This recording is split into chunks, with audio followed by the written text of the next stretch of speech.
I want to start off by saying that I genuinely used to watch Tim Pool. I used to wait for 5 p.m. when his program would start to watch him, because sometimes Tim would say some crazy things that would make me think things and re-examine things. You can check my videos before. I've shouted out Tim many a times. Where is my point of contention with Tim? Well, today there was the issue that happened in Russia with the theater, and right away when asked about it, Tim goes, I think it was an inside job by Putin. Yeah, maybe you could say half-heartedly it was he was joking, but I think that he was trying to be smart and see if that idea would carry weight. But if you really think about it, for Tim to say something like that Putin massacred his own people, you would have to think that Tim would be able to think about things like that his own country does, like the flu that came around a couple of years ago, J6, or what else is there? Election denial. You would have to think that you would be able to have those fair conversations, like when Harrison Smith came on yesterday onto his podcast, or onto Timcast IRL. He just kept saying, I don't think you know about history. I don't think you've studied enough, and blah, blah, blah, blah, blah. But you could tell that the guardrails were up, and they had a very safe conversation about why things were decaying in America. Number two, today, when Tim was asked about why Candace Owens was fired, right away he just says, oh, I think her contract renewal was up. Just right away, like diverting any conversation. Now, Tim is the number one streamer on YouTube, and I'm sitting there and I'm just thinking, like, can this guy really be this dumb? Does this guy really I don't know what program he's running. I don't know what the hell he's thinking, but every day it's just like more cringe take, more like saying, oh, there's a big Palestinian lobby in the States. It's just like, seriously, that's what he think is going on, and saying that people have derangement syndrome. Let's just go back and let's just think about Tim for a second. This is the same guy who was pro getting the only thing in your arm only until Joe Rogan told him about talking to a doctor. This guy really pretends to be, alternative, but he seems so compromised now. He seems everything that made him cool is basically over. So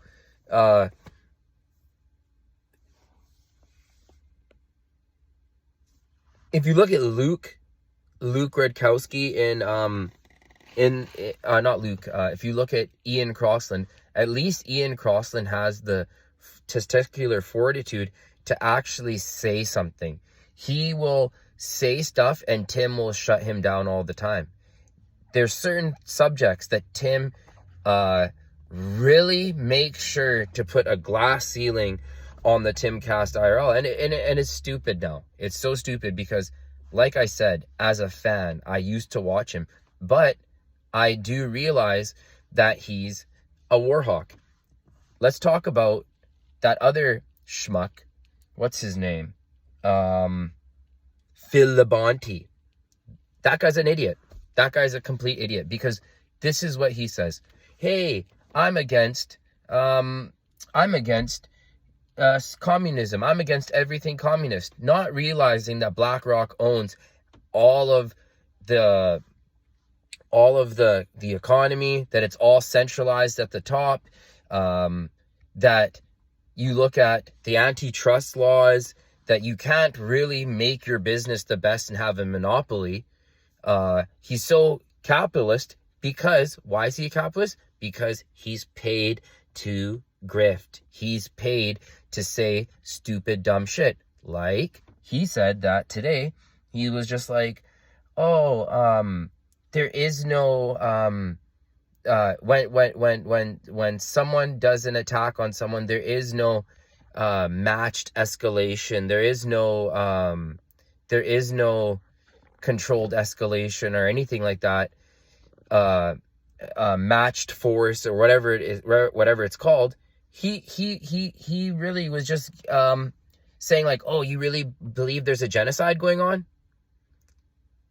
And then it's just like, okay, this guy is really dumb. Now, obviously, there are certain things about communism I don't like, but how can you explain how shitty the bureaucracy is? How can you explain that if you wanted to build hospitals when COVID happened, how it would have never happened? It would have never been able to happen. Only countries like China that have the whole bureaucracy, red tape out of the way, are able to achieve things. So, this Phil Labonte guy, he's just a paid schmuck for Tim to carry out the bullshit narrative that he's probably fed on a whiteboard before he goes out onto the show. And like this, like, Tim, this is what you're allowed to talk about. This is what you're not allowed to talk about, Tim. This is the black, this is the white, and this is the gray area. You're not allowed to talk about blah, blah, blah, blah, blah. And then Phil Labonte, you are the defenseman. You come in as the goon, and you just steer the conversation the other way, and you enforce the narrative. You just keep the narrative going. So, like I said, Tim doesn't call out anything. He's not against war. Why is it so important to be against war? Why? Because Donald Trump was against war. He met with the North Korean guy, which was awesome. He didn't get us into more new wars. Duh. That's why a lot of people really liked Trump. Go back and watch my old videos. That's what I said before. But now you look at Trump and you're just like, ooh, this is not looking good. Like, shit's really getting messed up. But I do think that the deep state or the system is done with Biden now. I don't believe in I don't believe in the democracy at all. I think that the agenda is going to push Trump into position to be the fall guy for what needs to happen in terms of more control and more war. So again, if you like anything that I'm saying, please leave me a like and subscribe. And it's just a tragedy, and it's disgusting how Tim Pool has become a caricature of himself. Thank you.